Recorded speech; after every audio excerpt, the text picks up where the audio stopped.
Hari ini saya akan mengkhotbahkan Fatsal 13 ayat keempat terakhir kali. Ibrani pasal 13 ayat keempat dengan khotbah yang terakhir dan ayat yang sama, yaitu hendaklah kamu semua penuh hormat terhadap perkawinan, dan janganlah kamu mencemarkan tempat tidur, sebab orang-orang sundal dan pejinah akan dihakimi Allah. Semua membaca, hendaklah kamu semua penuh hormat terhadap perkawinan, dan janganlah kamu mencemarkan tempat tidur, sebab orang-orang sundal dan pejinah akan dihakimi oleh Allah. Saudara-saudara, kita sudah memakai 4 kali mengkhotbahkan tentang perkawinan harus dihormati.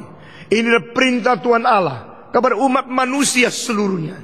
Inilah perintah Allah yang tidak pernah perlu berubah dari zaman ke zaman.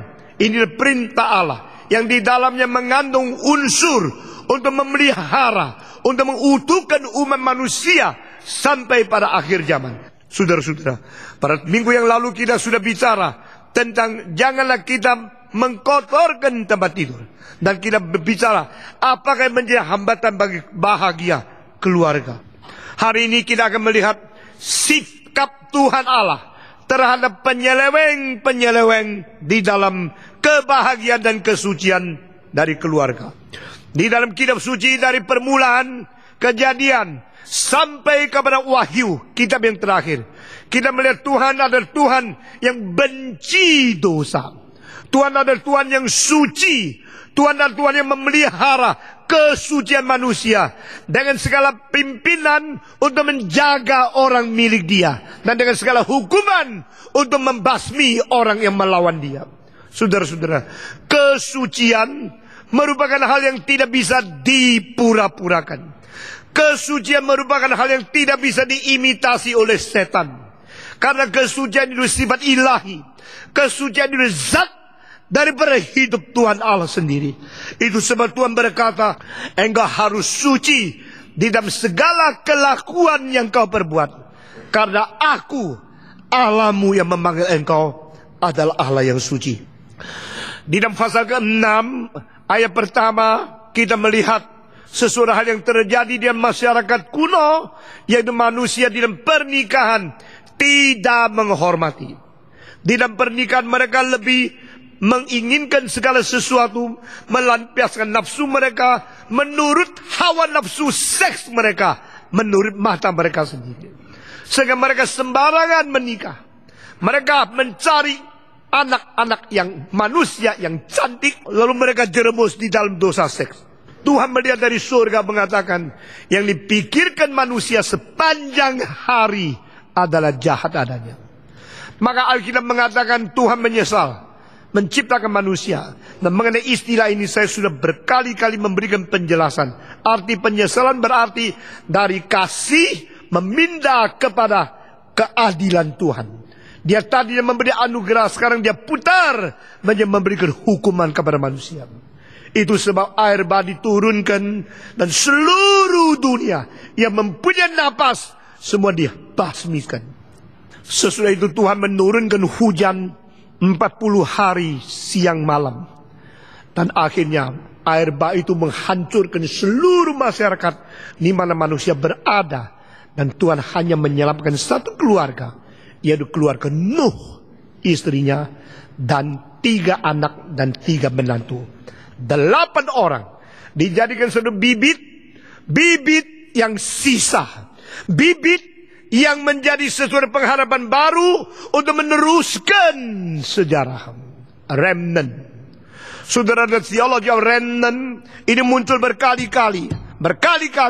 Pada saat manusia terlalu rusak, Tuhan hancurkan generasi itu, sisakan satu bagian untuk meneruskan tugas dan misi Tuhan. Tuhan tidak peduli mayoritas. Tuhan tidak peduli masyarakat berapa persen yang setuju berbuat dosa. Dia akan hancurkan semua demi memelihara persentase minoritas yang mengerti kehendaknya. Prinsip ini bukan prinsip demokrasi. Prinsip ini prinsip teokrasi. Saudara, jangan ditipu oleh gejala banyak orang setuju. Itu benar. Banyak orang melawan Tuhan, Tuhan akan hancur? Tidak. Tuhan menghancurkan banyak orang. Banyak gereja yang jatuh di dalam dosa. Banyak gereja yang menyeleweng doktrin. Banyak gereja yang tidak tahu kehendak Allah. Karena begitu banyak, pasti Tuhan berkati. Tidak.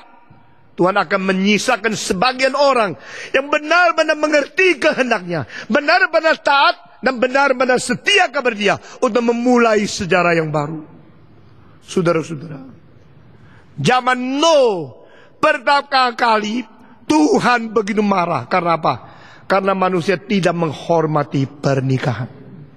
Manusia mengabaikan prinsip-prinsip keluarga.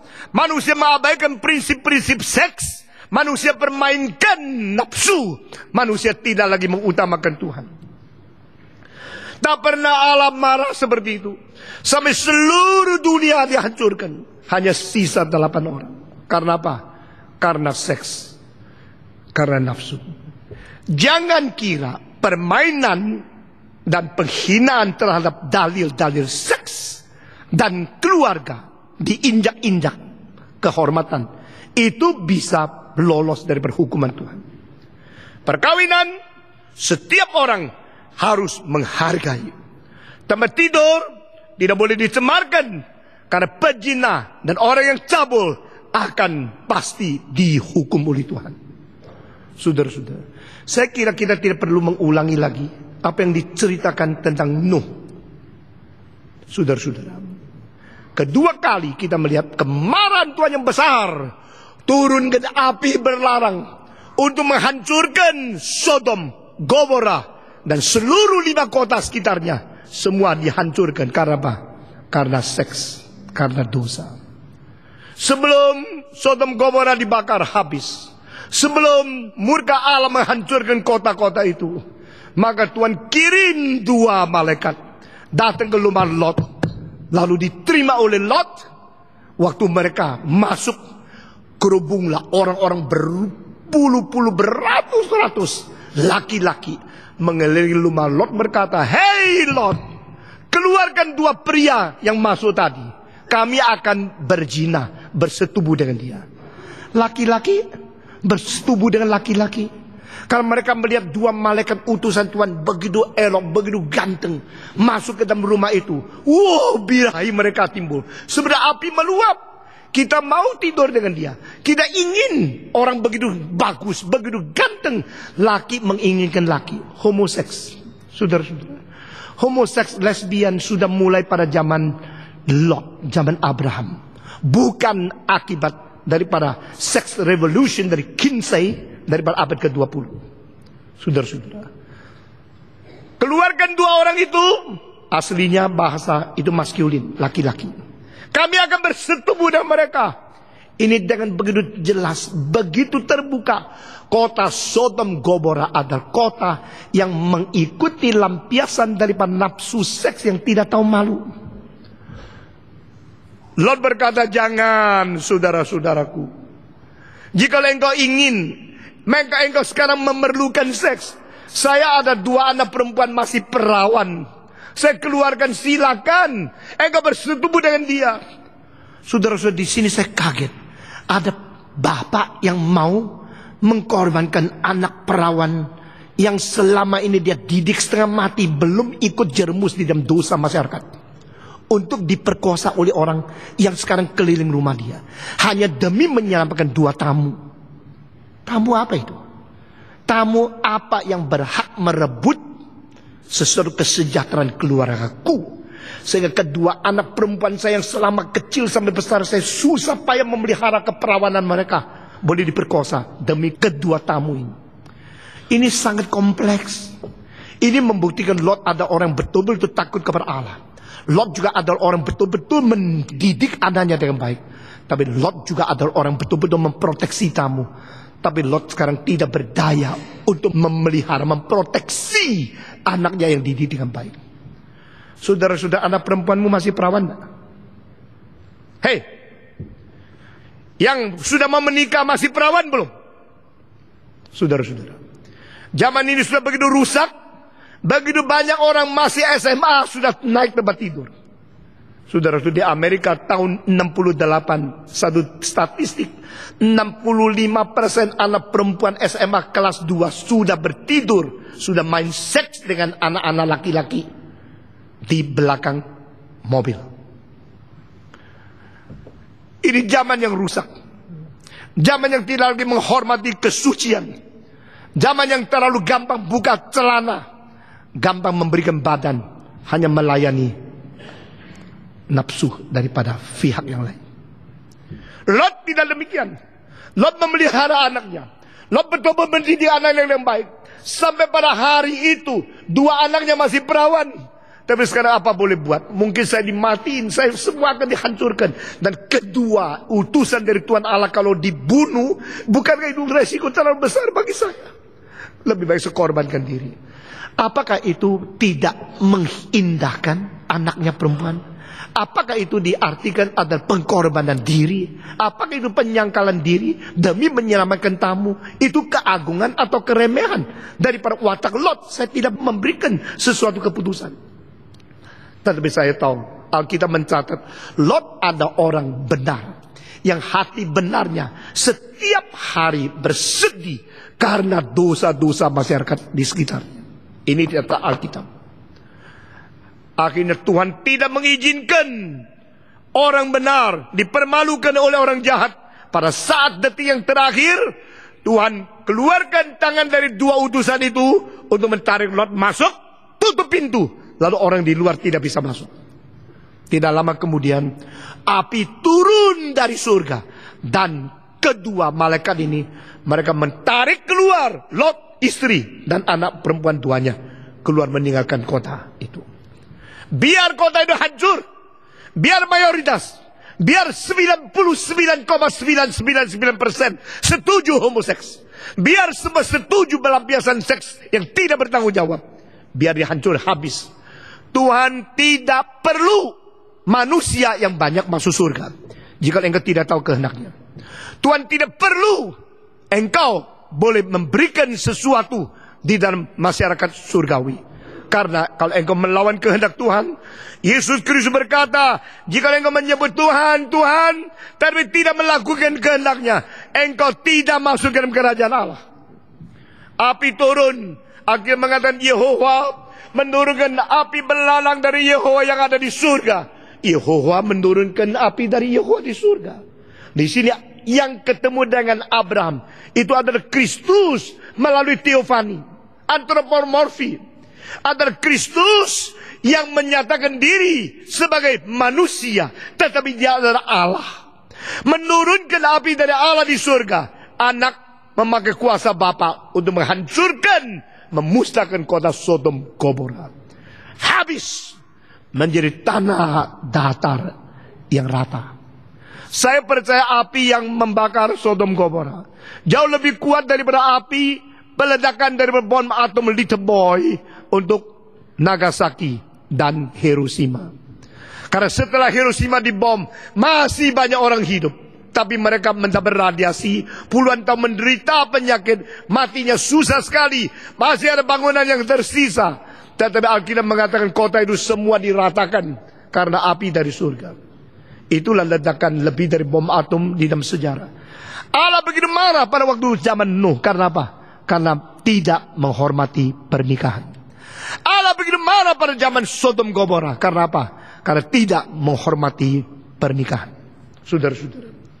Nah, kita melihat lagi di Alkitab jelas sekali. Ada perumpamaan, ada peristiwa, ada catatan-catatan yang memberikan pengertian kesadaran luar biasa kepada kita. Kasus ketiga yang saya membicarakan di sini adalah kasus Dina. Dina itu adalah seorang anak perempuan dari antara 12 laki-laki yang sudah dimiliki oleh Yakub. Yakub mempunyai 12 anak laki-laki, tapi dia punya hanya seorang anak perempuan. Anak perempuan yang Alkitab mengatakan dia keluar daripada kemahnya, mau melihat bagaimana orang lain hidup. Dia pertama kali keluar ketemu seorang pria yang ganteng, yang sehat, yang muda. Itu seolah-olah bapaknya adalah raja atau kepala suku daripada satu suku bukan orang Israel. Lalu perempuan itu waktu dilihat oleh pria itu, karena cantiknya, langsung ditangkap, dipegang, dibawa, lalu disetubuhi. Setelah disetubuhi, pria itu merasa enak, merasa perempuannya cantik sekali. Bilang sama papanya, tolong dong, Bah, saya mau nikah sama dia. Dia terlalu cantik. Kirim orang pergi ke papanya, Yakub situ. Minta supaya anak perempuan menjadi istri saya. Setelah perempuan ini dinodai, dia kembali dengan tangisan. Karena dia sudah kehilangan keperawanannya. Ini merupakan satu hal yang sangat mempermalukan. Khususnya di zaman itu. Dan di orang Israel tidak boleh perempuan dimainkan begini. Saudara-saudara, bukankah banyak orang Kristen bodoh, ingin tahu masyarakat luar bagaimana? Coba-coba main internet, main seks. Coba-coba telepon, bicara tentang seks. Coba-coba melihat, di gereja tidak dapat jodoh kok. Coba-coba yang luar, coba satu kali keluar. Coba satu kali pergi ke pasar malam, pakai emas yang banyak, yang merah, yang putih. Manusia jadi kucing gitu. Coba-coba nonton, menonjolkan diri supaya diketahui oleh laki-laki. Supaya saya laku. Begitu engkau satu kali pergi lihat, engkau tidak sadar orang yang melihat juga orang dilihat. Engkau kira saya melihat, padahal engkau dilihat. Engkau pada waktu mau mengetahui orang lain, orang mau mengetahui engkau. Engkau mengetahui rahasia, orang mau mengetahui rahasia di belakang bajumu, di dalam pakaianmu. Pada waktu engkau mau tahu sesuatu karena terlalu polos, karena polosmu, orang mau tahu kepolosanmu. Mereka membuka baju. Inilah terjadi pada anak perempuannya Yakub. Pertama kali keluar, coba-coba. Kali itu kehilangan kesuciannya. Sesudah itu, kakak-kakak daripada perempuan ini marah luar biasa. Ini hal yang tidak boleh terjadi di dalam sejarah, di dalam keluarga orang Israel. Kenapa anak perempuan kita, kenapa adik saya dinodai seperti ini? Mari kita membalas dendam. Papanya itu diam, papanya itu sedih. Tapi papanya orang yang mempunyai sesuatu kesabaran karena dilatih oleh zaman. Maka Yakobus mengatakan, tunggu, engkau sekarang sedih, engkau dinodai, saya tahu, tunggu kakakmu. Siapa tahu dari pihak situ kirim orang, kami ingin nikah dengan anak perempuanmu. Anak saya sangat senang dengan kamu. Karena dia cantik, dia sudah pernah tidur sama dia, dia bertanggung jawab. Itu masih baik. Pria yang tidak tanggung jawab setelah mentidurkan kamu, dia akan membunuh kamu, menutup mulutmu. Ini sudah tidurkan, perempuan ini masih ingin menikah dengan seumur hidup bertanggung jawab. Agak baik sedikit. Saudara-saudara. Tetapi dua dari antara saudara pria dari perempuan ini mengatakan, di Israel tidak ada kita menikahkan adik perempuan kita kepada orang belum disunat. Jadi kalau engkau mau nikah boleh. Ini tipu muslihat, tidak jujur. Seluruh sukumu harus disunat. Disunat semuanya. Dari suku sunat menikah sama suku sunat, maka kita menjadi bangsa yang menjadi berrelasi baik. Wah, karena cintanya sama perempuan ini, sampai dia sampai papanya setuju, seluruh tua-tua setuju, seluruh suku setuju. Maka di dalam hari itu semua pria dari suku itu disunat. Setelah sunat selesai, sudah sembuh, boleh nikah, menjadi kawan akrab antara suku dan suku. Tidak, itu penipuan. Hari ketiga setelah disunat, maka kakak laki-laki dari perempuan ini pergi masuk kemah itu, membunuh seluruh suku laki-laki, semua dibunuh habis. Kenapa tidak dilawan? Tidak bisa lawan. Kenapa? Terlalu sakit. Saudara-saudara, mata, bibir, dan alat kelamin mempunyai jaringan syaraf yang paling peka. Kalau di situ perlu operasi dan sebagainya, tidak gampang dan itu sakit luar biasa. Hari ketiga pada waktu mereka paling lemah, paling sakit, tidak bisa lawan, dibunuh habis. Dan mulai hari itu permusuhan antara bangsa menjadi satu persoalan ras. Karena apa? Karena sembarangan di dalam seks. Seorang laki-laki yang memperkosa orang lain mengakibatkan seluruh bangsa sendiri harus dibunuh habis. Karena apa? Karena tidak mengindahkan pernikahan. Saudara-saudara, jangan sembarang buka bajumu untuk orang lain. Jangan sembarangan masuk kamar orang lain. Jangan sembarang naik ke tempat tidur orang lain. Jangan sembarang mengiyakan permintaan seks. Saudara-saudara, Tuhan akan hukum akibat-akibat dari berseks yang tidak wajar. Itu kalau ditulis jadi buku seluruh dunia, mungkin separuh buku adalah isi cerita-cerita seperti ini. Setiap hari di surat kabar engkau bisa menemukan ada hal-hal seperti ini yang terjadi. Dan akibatnya tidak ada yang baik. Hanya mereka yang sungguh-sungguh menghormati, sungguh-sungguh menghargai, sungguh-sungguh berpatuh kepada prinsip Alkitab dalam pernikahan yang sah, pernikahan yang suci. Itu memelihara kesejahteraan dan sukacita yang lengkap dan sempurna di hadapan Tuhan. Saudara-saudara kalian, maka Tuhan memberikan kepada Musa, tulis, jangan berzina, dan jangan menipu, dan jangan menginginkan istri orang lain. Saudara-saudara, ini semua berkait, ada relasi satu dengan lain, hanya di dalam hubungan seks dan keluarga. Hukum ke-7, hukum ke-10, ada relasi yang sangat erat sekali. Jangan menginginkan istri orang lain. Jangan menginginkan anak. Jangan menginginkan pembantu. Jangan menginginkan binatang orang lain untuk direbut menjadi milikmu. Itu berdosa. Saudara-saudara, Yesus Kristus berkata, jika engkau melihat seorang wanita, lalu hatimu sudah mulai memikirkan berzina dengan dia, engkau sudah jatuh dalam dosa perzinahan. Saudara-saudara, orang yang tidak menghargai pernikahan, akibatnya menakutkan. Hukum ke-7, jangan berzina. Saudara-saudara, ini perintah, ini hukum, ini menjadi satu commandment yang mutlak dari Tuhan. Tidak peduli bagaimana zaman berubah, tidak peduli psikologi bagaimana membela orang berzina, tidak peduli zaman bagaimana maju lalu mentawarkan pengertian manusia tentang dosa perzinahan. Firman Tuhan, jangan berzina.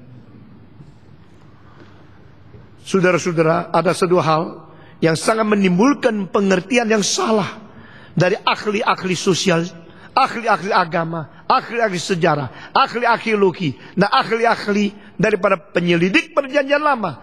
Mengapa Tuhan Allah memerintahkan orang Israel untuk membunuh ke-7 suku di Kanaan itu? Apa dosa mereka? Kenapa Tuhan begitu kejam?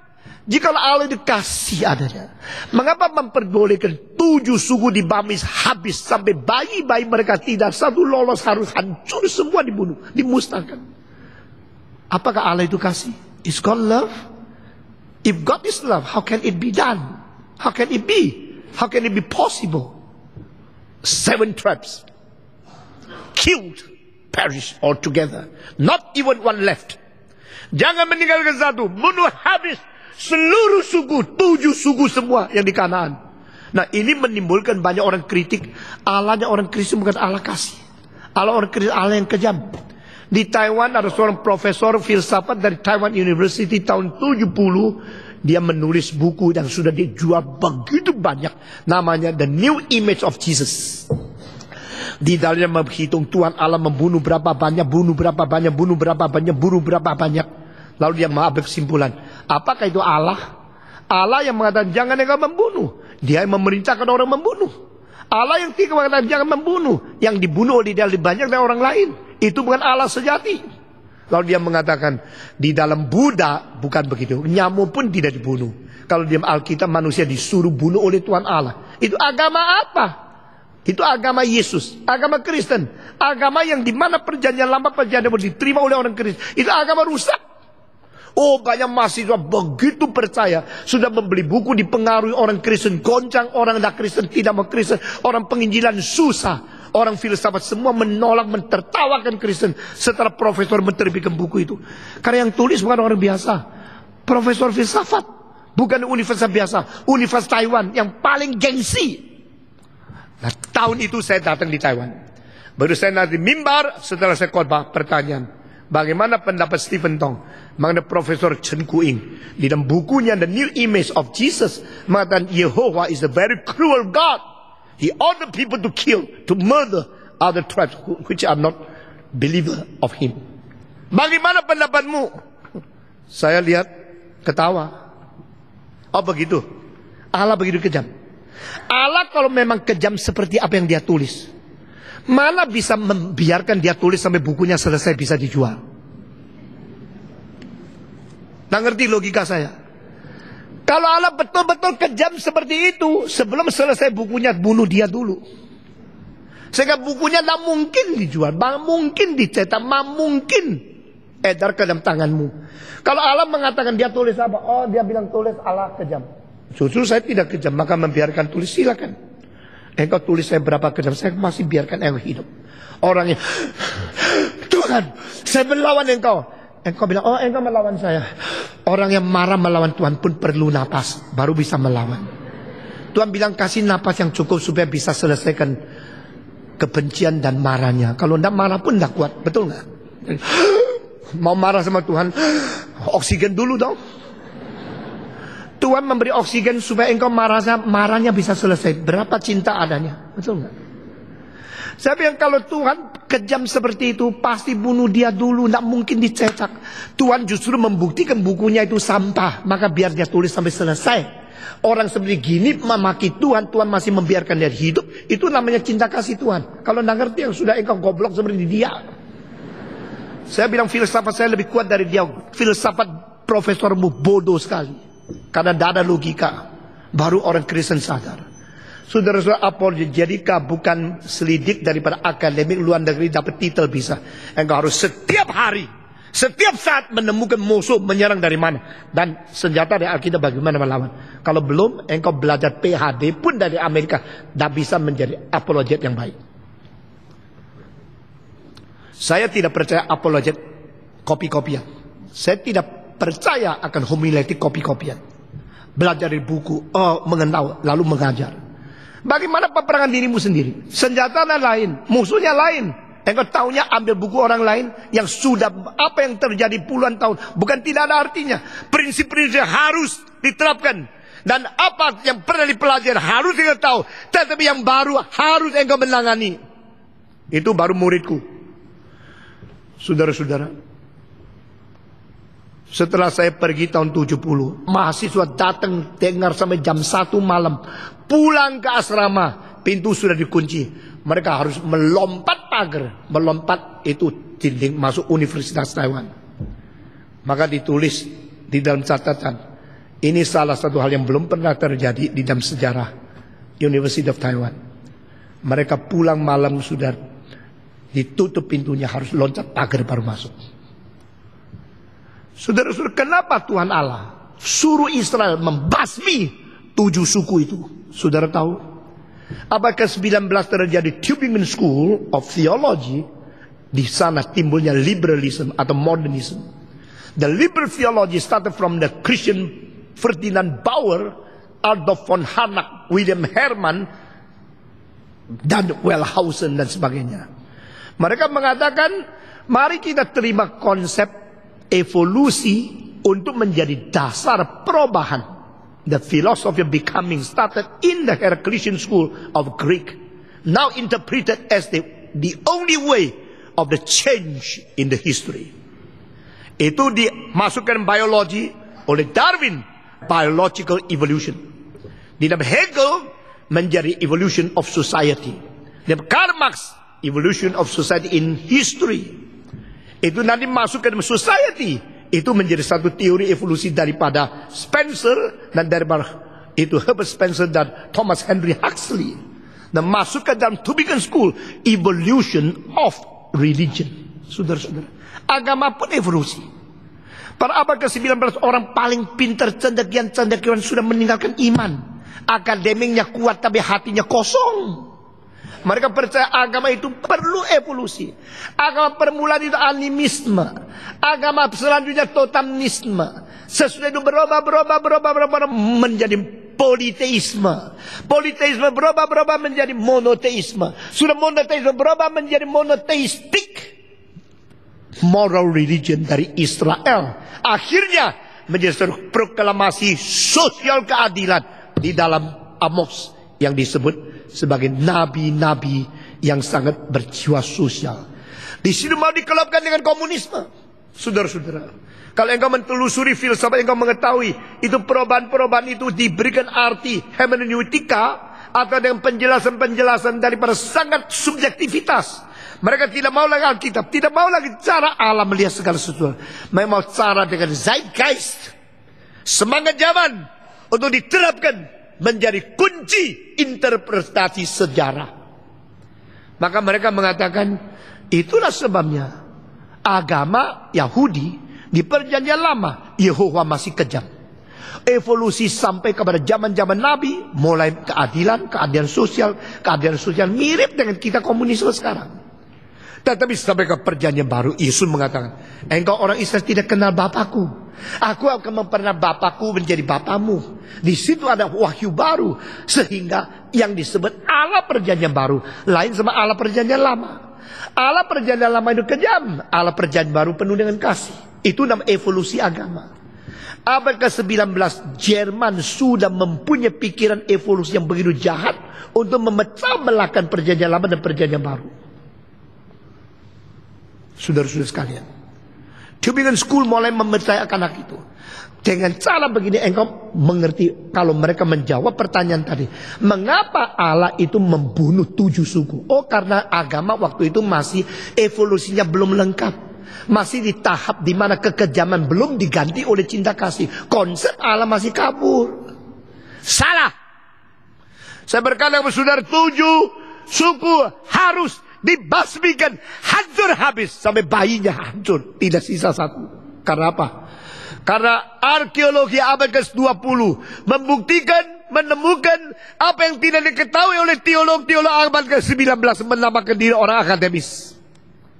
Saudara-saudara, yang ditemukan abad ke-20, yang diberitakan oleh arkeolog yang modern, mereka menemukan ke-7 suku itu mempunyai sifat-sifat, kebiasaan-kebiasaan, adat-adat yang sangat-sangat keji. Bagaimana kejinya, you tahu? Mereka kalau masuk kuil menyembah dewa mereka, mereka berdansa-dansa pakai musik yang ritmanya itu merangsang seks.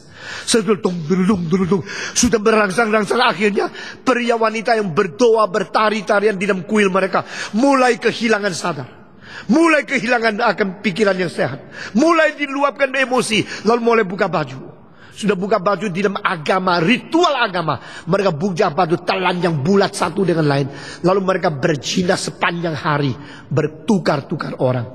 Maka Tuhan mengatakan, hancurkan, matikan mereka, satu pun tidak sisa. Apakah itu berarti Tuhan kejam? Tuhan kasih. Kalau Tuhan tidak memerintahkan orang Israel membunuh habis 7 suku itu, saudara-saudara, AIDS bukan timbul abad 20. AIDS timbul 3000 tahun yang lalu. Jikalau Allah tidak membasmikan 7 suku itu, manusia sudah basmi di dalam 2-3 generasi seluruh dunia.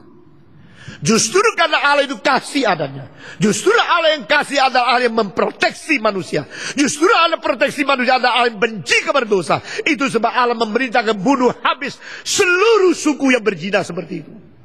Kuil-kuil mereka tidak lebih baik dari tempat pelaturan. Tempat agama mereka ada tempat-tempat yang menjadikan manusia paling biadab. Saudara-saudara, laki-laki, perempuan, semua berzina di dalam tempat agama. Oh, kasihan luar biasa. Kenapa mereka berzina di agama? Karena mereka mau Allah yang memberikan kesuburan, Allah yang memberikan kepada mereka kekayaan, Allah yang memberikan mereka kesuksesan, Allah mereka memberikan mereka panen yang besar. Jadi di dalam dewa-dewa yang disebut Istorat, di dalam dewa-dewa yang disebut Allah yang begitu penuh dengan anugerah, adalah satu dewa perempuan yang payudaranya berpuluh-puluh semua di sini. Berarti dia akan memberikan kecukupan kepada semua orang. Siapa minum susu dari dia, dia cukup, karena payudaranya banyak. Nah, di situ timbul yang disebut agama adalah mau merebut anugerah. Tuhan kasih dan berkat, kasih saya kaya, kasih saya. Maka kita begitu melawan teologi kesuksesan abad ke-20. Itu ada namanya Kristen, tapi tulang sumsumnya bidat. Saudara-saudara, Begitu banyak orang-orang Kristen maunya berkat dari Tuhan, berkat dari Tuhan, berkat dari Tuhan, berkat dari Tuhan, tapi tidak mau menjalankan perintah Tuhan, tidak mau dengar firman Tuhan, maunya enak-enak saja. Kalau ikut kebaktian bukan memuji Tuhan, menghibur diri, nyanyi yang enak di dalam karismatik, itu nyanyi membius dirimu, karena bukan berbakti kepada Tuhan. Di dalam lagunya, di dalam musiknya, ritmanya, harmonisnya, di dalam kalimat-kalimatnya engkau lihat mengandung firman berapa banyak, atau membangun pembiusan jiwa berapa banyak. Saudara, saya mengatakan hal yang melawan seluruh zaman. Saya mendirikan gereja yang berlainan dengan gereja yang lain. Saya membangunkan banyak musuh yang melawan saya. Tapi Tuhan tahu apa artinya berbakti, apa artinya memakai agama untuk minta Tuhan menyesuaikan manusia, atau memerintahkan manusia sesuai kepada pimpinan Tuhan. Itu dua arah. The Sunday service is not to entertain you. The Sunday service is to invite you to worship God. Seorang pendeta bukan entertainer, bukan panggil penyanyi-penyanyi bikin kita rasa senang enak, tapi perintah Tuhan, bergumulan kebenaran, berbakti kepada Dia, membawa kita kembali kepada Tuhan dan menaklukkan diri di bawah kedaulatan. Itu worship. Itu namanya worship. Saudara-saudara sekalian, 7 suku itu harus dibunuh, 7 suku harus dibasmi, harus dihancurkan, harus dibuang, musnahkan dari berbumi. Itukah kasih Allah? Itu kasih Allah. Justru kasih Allah maka dunia sampai abad ke-21 masih ada. Justru kalau Allah mengasihi, maka kita masih hidup. Untuk hidupkan kita harus musnahkan itu. Itu adalah rencana Tuhan Allah. Bukan evolusi agama. Wrong interpretation. Liberal, kelihatan sangat akademis. Nothing. Saudara-saudara saya, kalau memberikan lagi pengajaran-pengajaran, ada langsung apa prinsip Alkitab dan semua hal-hal yang penting dalam Alkitab. Bukan saya mempaparkan doktrin ini, filosof itu, teologi ini. Kelihatan saya tahu banyak. Akhirnya sudah tahu banyak, tidak tahu apa yang sebenarnya dari Tuhan. Kalau engkau tahu teori dari semua orang-orang yang memberi interpretasi, tapi tidak tahu perintah Tuhan dari langsung, apakah engkau mengenal Tuhan? Tidak. Tidak heran orang makin belajar teologi makin gila, makin belajar teologi makin melawan Alkitab. Saya mulai disadarkan pada waktu saya mempelajari teologi penginjilan di Switzerland. Seorang pendeta yang setiap minggu kita ketemu dengan dia, akhirnya menjadi orang gila. Oh, Alkitabnya ada buku teologinya, catatan luar biasa akademisnya. Tapi akhirnya meninggalkan firman Tuhan, terima semua teori-teori yang berlawanan dengan Alkitab. Mengapakah Tuhan membasmi 7 suku itu? Karena mereka tidak menghormati pernikahan. Mereka melampiaskan nafsu seks, mereka mempermainkan seks, mereka menggabungkan seks dengan agama. Maka Tuhan mengatakan hancurkan saja. Tuhan menghancurkan zaman Nuh karena seks. Tuhan menghancurkan Sodom Gomora karena seks. Tuhan menghancurkan 7 suku itu karena seks. Semua ini dicatat di Alkitab. Apa tidak cukup bagi engkau untuk mengerti firman Tuhan? Lalu datang lagi seorang nabi, Bilaam. Satu hari dia terima tamu, seorang raja mengunjungi dia. Kalau Megawati dengan Mercy datang ke rumahmu, oh presiden. Kalau seorang yang penting sekali politik datang mengunjungi engkau sebagai pendeta, wah bangga luar biasa bukan? Raja orang kafir itu berkata kepada dia, saya memberikan emas berapa ratus kilo kepadamu, hanya minta satu hal, doakan saya. Oh boleh, doa dikasih emas jarang ya. Mendoakan orang diusir ada, mendoakan orang dikasih emas itu jarang. Lalu kereta yang tadinya tinggi karena ada emas di dalamnya menjadi pendek. Karena emas itu berat. Dibawa, lihat inilah yang saya mau berikan kepadamu. Kamu doa untuk saya satu hal saja. Oh boleh. Saya sebagai hamba Tuhan suka mendoakan orang. Apalagi kelihatan emas. Coba kasih tahu saya. Apa yang mau saya doakan? Doakan supaya Tuhan Allah mengkutuk orang Israel. Hah? Apa? Doakan Allah mengkutuk orang Israel. Nah, ini lain sedikit ya. Biasanya saya doa tidak begitu kok. Tapi emas loh ya, you mesti ingat doa, emas, doa, emas. Doa, emas, doa, emas, doa, kutuk Israel, itu emas, doa, kutuk Israel, emas. Gimana ini ya? Lalu dia berdoa. Begitu buka mulut, Roh Kudus memutar lidahnya. Berkatilah Israel, berilah berkat kepada dia. Rajanya melongo, gila lu ya. Lu nama Mas. Wah, raja itu pulang pikir, kenapa ya kok dia nama kutuk ya? Oh, masih kurang. Ditambah lagi Mas, lebih banyak. Tolong dong kutuk Israel. Tolong dong kutuk Israel. Berkali-kali Bilaam tidak mungkin, tidak sukses mengkutuk Israel. Akhirnya dia pikir-pikir, cilaka. Kesempatan dapat emas itu tidak banyak loh. Ini kalau saya dapat ini bukan korupsi loh. Ini legal. Ya, tidak salah. Saya tidak berbuat apa-apa. Paling baik bisa kaya tanpa melanggar hukum. Itu puji Tuhan. Ya, tak dimaki oleh manusia, juga tak dihukum oleh Tuhan. Melanggar hukum bisa kaya itu kan cara tak paling baik. Jadi dia pikir-pikir caranya bagaimana. Kalau saya doa mengkutuk, Tuhan tak boleh. Cara terbaik, tak usah saya kutuk mereka lah. Mereka berdosa sendiri kan dikutuk sendiri. Jadi dia memakai cara yang lain. Coba perhatikan, pendeta tidak jujur, pakai cara lain mengakibatkan orang Israel berzina, supaya orang Israel dibuang oleh Tuhan Allah sendiri. Berzina, tidak menghormati pernikahan. Main pelacur yo. Saya kirim itu perempuan-perempuan Filistina yang cantik-cantik, yang 3 ukurannya standar. Wow, kalau jalan itu modelnya memang belum dilatih, sudah modelnya model. Orang Israel sudah melihat perempuan Palestina yang cantik-cantik. Satu-satu timbul birahi.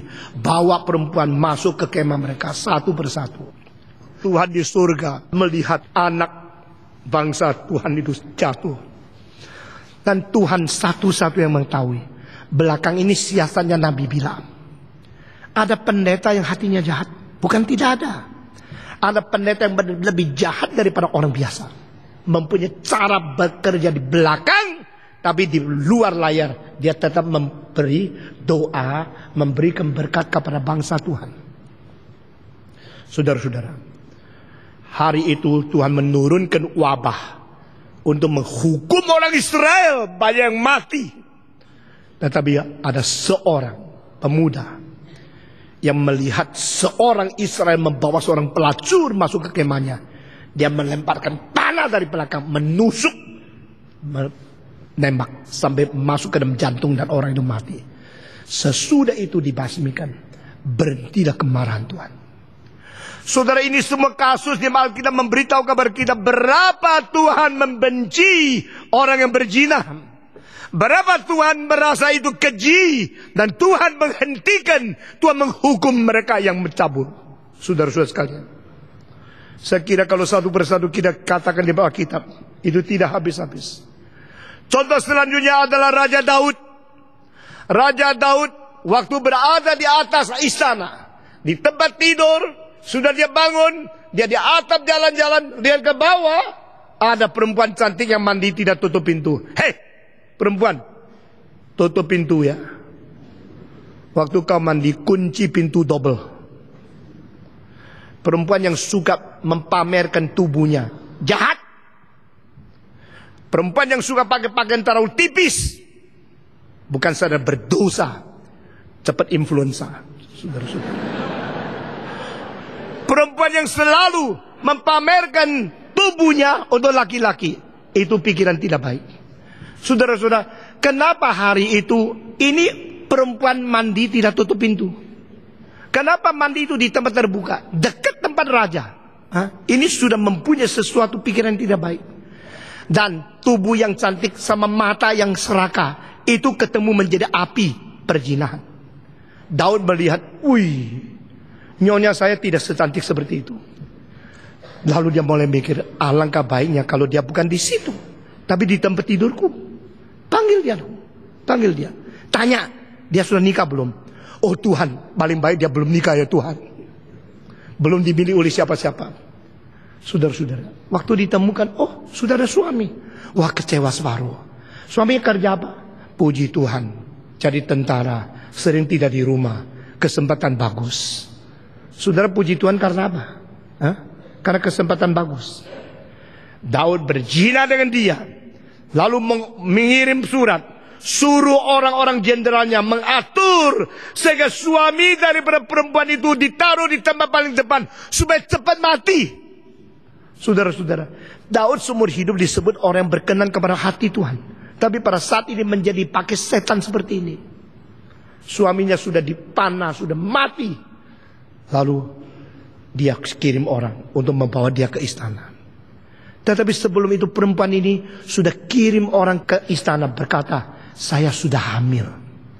Ini semua berarti mereka sudah mempunyai rencana. Mereka tidak memelihara kesucian keluarga. Yang perempuan tidak setia kepada suaminya, yang laki tidak setia kepada istrinya. Mereka main-main di belakang. Saudara-saudara, Tuhan tidak lihat. Tuhan mengampuni karena engkau raja, karena engkau orang terkenal, boleh sembarangan. Tidak. Tuhan kirim orang untuk datang memberikan teguran kepada Daud. Nabi Nathan masuk istana dengan tidak segan, dengan tidak takut, dengan belak-belakan, dengan berani mengatakan, engkau orang berdosa, raja. Saudara-saudara, Daud kira tidak ada orang tahu. Tidak ada orang tahu, maka dia rasa aman. Kalau tidak ada orang tahu boleh sembarangan. Jangan kira tak ada orang tahu boleh sembarangan. Berdosa tak mungkin tak ada yang tahu. Paling sedikit 4 yang tahu. Pertama, engkau sendiri tahu. Kedua, setan tahu. Ketiga, hati nurani tahu. Keempat, Tuhan tahu. Tak ada dosa yang tidak ada yang tahu. Pasti ada yang tahu. Dan akhirnya bagaimana? Saudara-saudara, Nathan cerita, raja bilang nabi, ada firman dari Tuhan. Ada. Apa yang kau katakan kepadaku? Saya mau cerita. Mau cerita? Cerita apa? Ada seseorang yang mempunyai domba yang banyak sekali. Tetapi sebelahnya orang miskin cuma domba kecil satu. Satu hari ada tamu datang kepada dia. Waktu dia memberikan jamu kepada tamu, dia memotong dombanya, sayang domba sendiri. Dia curi domba sebelah yang hanya satu domba itu. Lalu dipotong, dimasak untuk menjadi hidangan, untuk menjamu tamu. Wow, Daud marah sekali, ketidakadilan terjadi di negaraku. Ada orang domba begitu banyak masih curi domba tunggal dari orang lain. Kurang ajar, orang itu harus mati. Pada waktu Daud marah sekali, saudara-saudara, Nathan mengatakan, kau orang itu. Kita terlalu gampang mengkritik orang lain, tapi diri kita selalu buta melihat kelemahan kita. Daud diberikan satu kalimat yang begitu keras oleh Nabi. Tidak peduli engkau sekarang membunuh aku atau tidak, saya menyampaikan firman Tuhan. Kaulah orang itu. Engkau telah berzina, engkau telah membunuh Uria, engkau telah berzina dengan Batseba. Engkau harus dihukum. Raja dikoyak-koyakkan mukanya, marah tidak? Daud tetap adalah orang yang takut kepada Tuhan. Dia diam, mendengar. Dan sekarang dengar firman Tuhan. Pedang dan pisau tidak akan meninggalkan keluargamu. Keluarga keturunanmu banyak yang mati karena dibunuh. Raja diberikan kutukan seperti itu.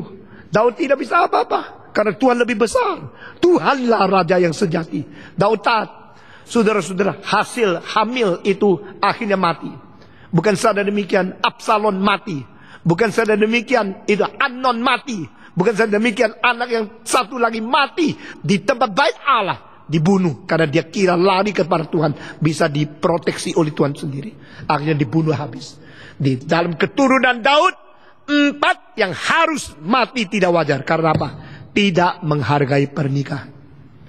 Saudara-saudara, kalau kita teruskan lagi, saya mengambil satu contoh lagi, lalu terakhir akan menjadi bagaimana Tuhan mengakhiri dunia. Contoh selanjutnya adalah Amnon, anak Daud, cinta kepada adik perempuan sendiri yang cantik luar biasa. Ibu berbeda. Dia siang malam pikir bagaimana bisa mendapatkan adik. Karena dia adik, saya sulit mendapat. Justru karena dia cantik, saya ingin dia. Karena ingin dia, tapi dia adik, tidak bisa mendapat. Apakah hal lebih susah daripada begitu sayang tapi tidak mungkin? Dia pikir sampai mati, sampai sakit. Lalu temannya tanya, ada apa anak raja kok susah begitu? Saban hari merungut. Ceritakan sama saya kan kawanmu yang akrab. Gitulah, saya tidak kasih tahu orang lain, saya kasih tahu. Aku cinta adik saya sendiri. Kalau itu adik saya tidak mungkin nikah sama dia. Dan saya susah sekali. Oh gampang. Kamu anak raja kok. Bilang sama raja, kalau engkau pura-pura sakit, perlu perempuan melayani engkau. Paling baik adik sendiri. Kan papa itu kira adik melayani kakak, nggak apa-apa kan? Itu kesempatan kamu. Ada orang jahat seperti ini. Dan Daud bagaimana pintar kalah, pintar sama orang jahat. Dia bilang, Pak aku sakit. Daud seorang ayah yang baik. Anak begitu banyak, siapa sakit dibesuk. Waktu Daud datang membesuk Amnon, Amnon mengatakan kepada papa, aku sakit dan aku sangat lemah. Aku perlu makan roti. Paling baik panggil adik saya perempuan Tamar itu untuk datang panggang roti untuk saya. Tamar, layani kakakmu ya. Dia lagi sakit. Engkau masuk rumahnya, bikin kue untuk dia. Di situ dia perlu kue yang kamu bikin, karena engkau pintar bikin kue. Adik melayani kakak kan baik kan? Amnon taat. Daud yang memberi perintah. Itamar masuk ke dalam kamar Amnon. Sesudah di situ, kue sudah jadi koko. Silakan masuk. Masuk pintu. Semua orang keluar. Pintu ditutup. Dibuka pakaiannya, diperkosa. Kakak sendiri memperkosa adik sendiri. Tamar mengatakan, jangan, engkau jangan memperkosa saya, jangan menodai saya adikmu. Kalau engkau betul-betul inginkan saya bicara sama bapak, dia raja, mungkin dia memberikan aku kepadamu. Tunggu aja, tidak usah banyak bicara. Laki-laki dengan kekuatan fisik yang lebih besar, lalu menodai perempuan yang fisik lebih lemah. Barang siapa dengan tangan yang lebih besar pukul istri, itu bukan gentleman, itu bajingan. Saudara-saudara, pria-pria jangan pukul istrimu. Pria yang mempunyai kekuatan besar memperkosa perempuan yang kekuatan lebih kecil, engkau binatang liar, engkau bukan manusia. Manusia dicipta Tuhan dengan laki-laki yang lebih kuat untuk proteksi perempuan, bukan mempermalukan perempuan. Semua suami berhak dan bertugas membela, memproteksi istri, bukan menghina dan memperkosa. Semua pria harus menghargai wanita. Meskipun mereka lebih lemah secara fisik, mereka bisa bertugas untuk meneruskan bangsa, umat manusia, dan masyarakat. Hargailah mereka. Saudara-saudara sekalian, Amnon telah merusak diri. Amnon menginjak-injak kehormatan laki-laki. Setelah dia memperkosa, dia lihat, loh kok sama begitu ya. Perempuan itu sama begini, yang saya inginkan sampai mati-matian, ternyata sama begini. Berapa menit selesai? Dia mulai benci sama perempuan yang diperkosa. Kurang ajar enggak? Saudara, saya kalau menganalisa ini dengan psikologi, saya kira dia menganggap dia yang dipermalukan oleh perempuan ini. Gara-gara kau cantik, saya sekarang berdosa. Gara-gara kau muda, cantik, bikin saya sekarang menjadi pria yang tidak berharga. Karena saya perkosa, mendapatkan permainan 2-3 menit, 5 menit, sudah puas, sudah saya sekarang merasakan apa itu seks. Cilaka. Nama saya tidak bisa balik lagi. Seumur hidup saya dinodai karena nama saya, reputasi saya di antara keturunan Raja Daud, keturunan anak-anak raja. Saya ini yang memperkosa adik. Saya akan dipermalukan gara-gara kamu. Kalau tidak ada kamu, saya tidak berkosa. Kalau tidak ada kamu, saya tidak berdosa. Mulai benci. Saudara-saudara, itu namanya cinta. Cinta menjadi benci. Cinta sama benci sama satu garis saja perbatasannya. Dan garis itu tidak ada jaraknya. Garis itu tidak ada besarnya. Hati-hati dengan orang mengatakan, saya sangat cinta engkau, saya mau bersetubuh. Malam ini juga. Malam ini engkau setubuh, besok engkau dibuang. Berapa banyak perempuan begitu bodoh hanya karena dengar kalimat yang manis. Engkau adalah wanita yang paling cantik yang aku pernah lihat sepanjang hidupku.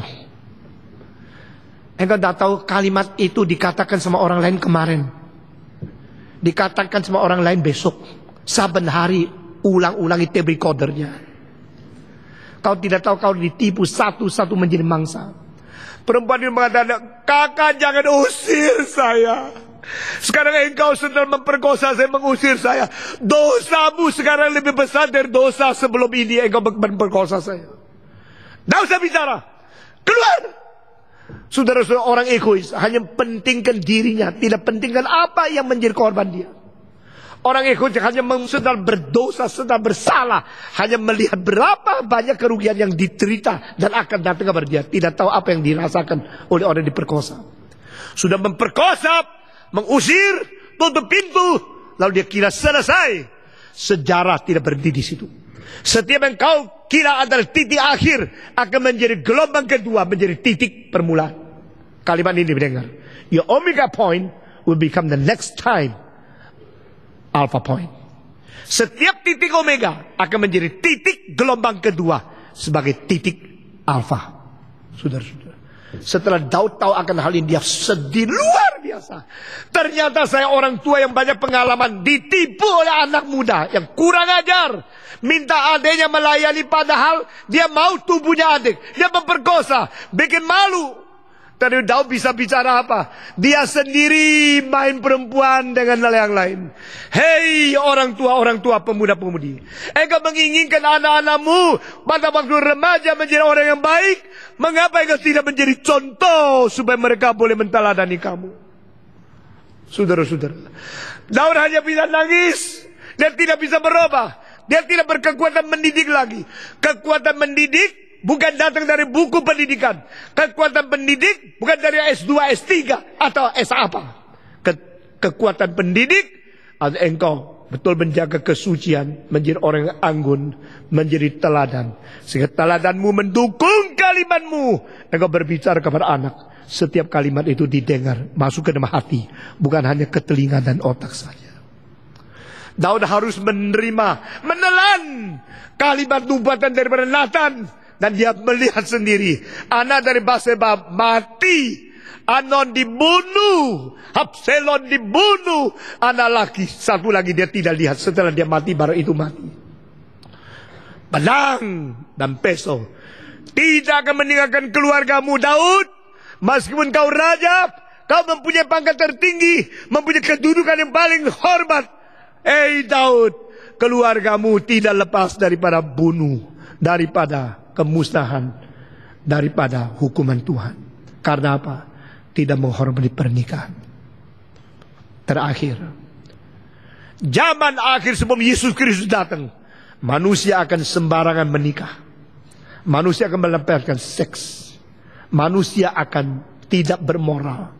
Yesus berkata bahwa ada manusia datang kembali, boleh bertemu dengan orang beriman dan bermoral. Ini membuktikan dunia akan makin rusak. Dan hukuman tidak mungkin tidak datang kepada dunia. Saudara-saudara, tahun 79 AIDS mulai menjalar.